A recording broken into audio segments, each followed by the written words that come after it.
¿Te da pánico ganar una subasta judicial y que la toma de posesión se retrase años porque el deudor es vulnerable? Existe un tipo de subasta donde ese riesgo está eliminado al 100%, de forma matemática y biológica. Las ejecuciones contra la herencia yacente. Olvida las moratorias y laberintos legales. Hoy te voy a explicar lo que hay detrás de estas subastas y cómo puedes usarlas para blindar tu dinero y tu ROI desde el primer minuto.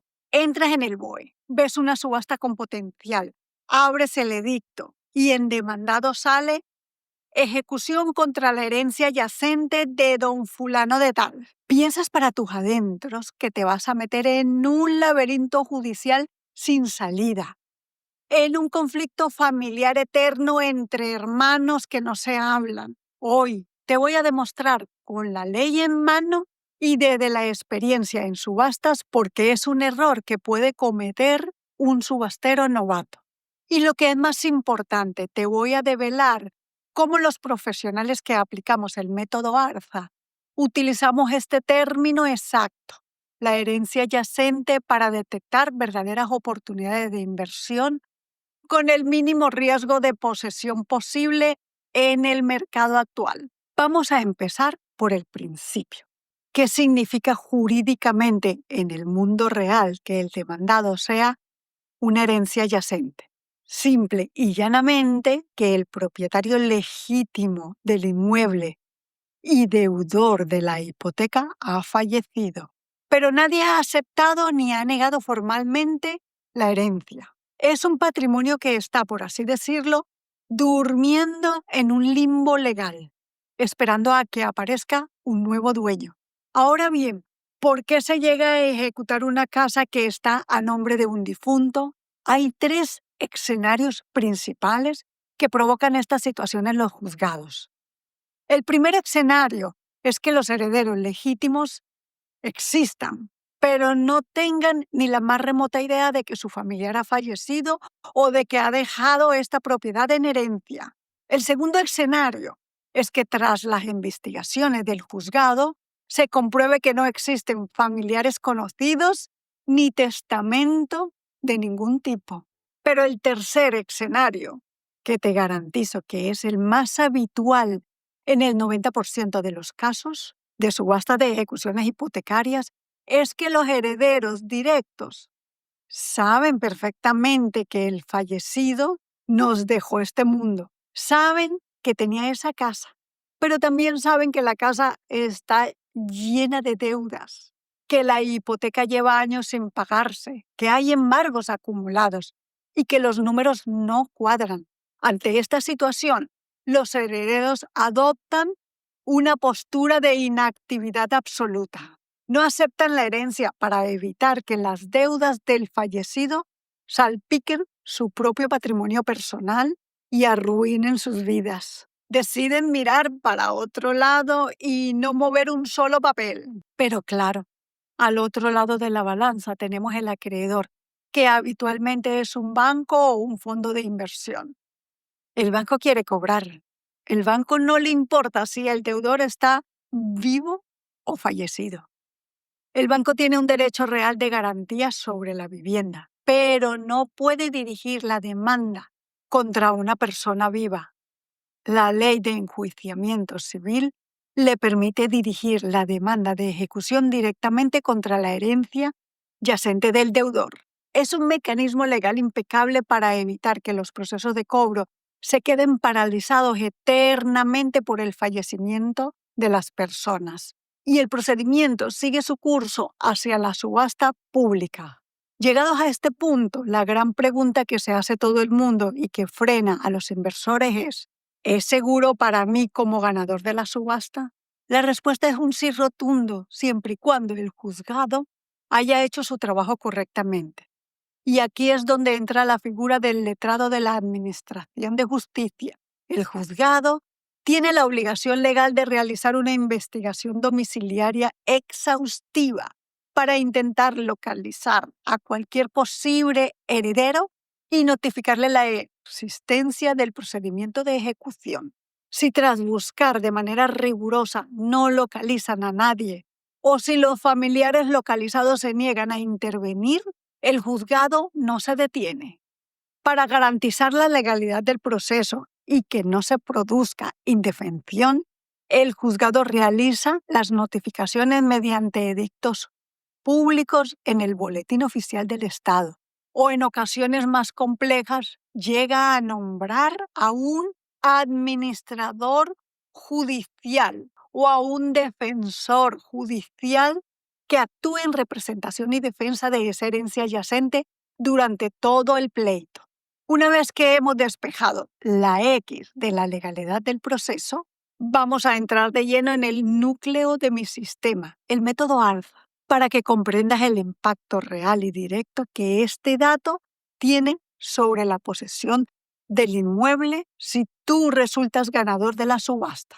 Como bien saben todos mis alumnos, en el método ARSA clasificamos el riesgo de ocupación de una vivienda en 5 niveles estrictos, ordenados minuciosamente de mayor a menor peligro para el inversor. Vivienda en 5 niveles estrictos, ordenados minuciosamente de mayor a menor peligro para el inversor. Te los voy a refrescar uno a uno para el nivel 1, el riesgo máximo absoluto. Es cuando nos encontramos con un usufructuario ocupando el bien. Nivel 2 es el que más nos referimos al deudor hipotecario original, que sigue residiendo en la vivienda y que tras perder la propiedad en la subasta, se acoge a la moratoria legal de lanzamiento por encontrarse en una situación acreditada de especial vulnerabilidad económica o social. Si caes en este nivel sin haberlo previsto, tu capital se queda atrapado y tu rentabilidad se desploma. Nivel 3 corresponde a la existencia de un inquilino legítimo con un contrato de arrendamiento totalmente válido. En este escenario, la ley de arrendamiento urbano protege el derecho del inquilino a permanecer en la vivienda hasta que finalice el plazo legal de su contrato. Cuarto nivel es lo que en el sector conocemos coloquialmente como el inquiocupa. Es una persona que en su momento entró a la vivienda de manera totalmente legal, pero que dejó de pagar y finalmente el nivel 5, el de menos riesgo de toda nuestra escala, es el ocupa puro y duro. Ahora que tienes los 5 niveles en la cabeza, quiero que apliques conmigo la lógica más pura y la ingeniería de subasta del método ARFA. Si el demandado en el expediente judicial es la herencia yacente, ¿cuál es el dato biológico irrefutable del que disponemos? Exacto, el deudor hipotecario ha fallecido. El nivel 2 de riesgo queda borrado del mapa de manera fulminante.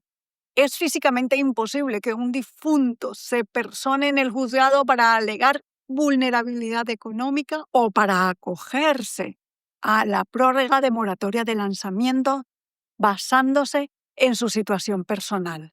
El riesgo de posesión de esa vivienda cae de golpe y porrazo a los niveles inferiores de la escala, situándose directamente en las zonas de gestión mucho más rápidas y controladas. De acuerdo con el artículo 675 de la Ley de Enjuiciamiento Civil, el letrado de la Administración de Justicia te va a conceder el lanzamiento de manera muchísimo más ágil, directa y limpia que si estuvieras peleando contra el deudor original vulnerable. Pero ¿qué pasa con el dinero? ¿Qué ocurre con el impacto económico y el sobrante de la subasta después de pagar todas las deudas? Vamos a poner un ejemplo con números redondos para que veas la transparencia del proceso. Imagina que estás analizando una vivienda cuyo valor de mercado tras hacer tu estudio de campo es de 250.000 euros.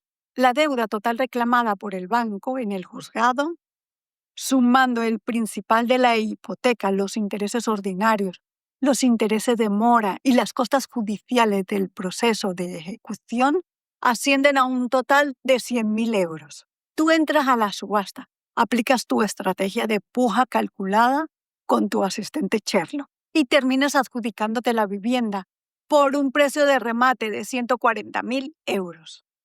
Has comprado una casa de 250.000 euros por 140.000. Ahora bien, tú haces el ingreso de esos 140.000 en la cuenta del juzgado. El juzgado coge ese dinero y lo primero que hace es liquidar la deuda del banco demandante. Le entrega sus 100.000 euros correspondientes, pero claro, en la cuenta del juzgado se ha quedado un remanente, un sobrante de 40.000 euros. ¿A dónde se va a parar ese dinero? El procedimiento legal que sigue el letrado de la Administración de Justicia con estos 40.000 euros sobrantes es milimétrico. En primer lugar, el juzgado revisa de manera rigurosa la certificación de cargas del registro de la propiedad para comprobar si existen acreedores posteriores a la hipoteca ejecutada. Pero supongamos que no hay más cargas posteriores o que no hay ninguna. La casa no tiene más deudas en el registro. En ese caso, esos 40.000 euros siguen perteneciendo legalmente al patrimonio del fallecido. Así que el letrado de la Administración de Justicia procede a consignar, es decir, a guardar bajo llave digital ese dinero en la cuenta de depósitos y consignaciones del juzgado. ¿Cuál es el destino final y definitivo de estos fondos atrapados en el juzgado? Aquí se abren dos caminos de cara al futuro. El primer camino es que al cabo de los meses o de los años, los familiares legítimos del difunto se enteren de que tras la subasta judicial de la casa de su tío o de su padre, se ha quedado un dinero sobrante líquido y limpio en el juzgado. Si estos herederos deciden salir de su inactividad, contratan a un abogado, realizan el proceso de aceptación de herencia y acreditan formalmente ante el letrado de la Administración de Justicia su condición de herederos. El juzgado les hará entrega inmediata de esos 40.000 euros. El segundo camino es que no aparezca jamás ningún familiar ni nadie que reclame. Si transcurre el plazo de prescripción que marca la ley sin que nadie reclame el dinero, el juzgado inicia un procedimiento de declaración de herencia vacante. Bajo la legislación española, el heredero universal en última instancia de cualquier ciudadano que fallece sin testamento y sin parientes es el Estado o, en su defecto, la comunidad autónoma correspondiente. Importante, lo que quiero que se te quede grabado a fuego en la cabeza si quieres ser un inversor de éxito es lo siguiente. A ti como ganador de la subasta, el destino de ese dinero te importa absolutamente cero. A ti no te afecta en lo más mínimo si el dinero se lo queda el Estado, si lo reclama un sobrino o si se queda guardado en el juzgado durante los próximos 20 años. Tú ya has cumplido con tu obligación legal de pagar el precio del remate. El juzgado de manera automática va a emitir a tu favor el decreto de adjudicación y el mandamiento de cancelación de cargas posteriores.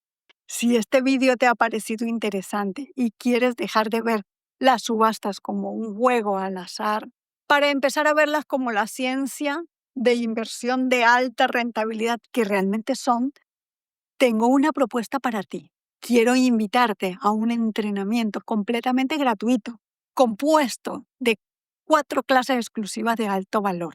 En esta formación te voy a enseñar el paso a paso exacto de mi método, cómo realizar la ingeniería de subastas desde cero, cómo completar a Sherlock para asegurar tus números y cómo utilizar la inteligencia artificial para destripar certificaciones de cargas registrales en menos de 5 minutos sin cometer errores.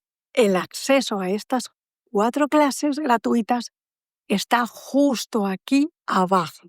Es el momento de transformar tu mentalidad y dar el salto al siguiente nivel inversor. Te mando un saludo muy fuerte y nos vemos en el próximo vídeo.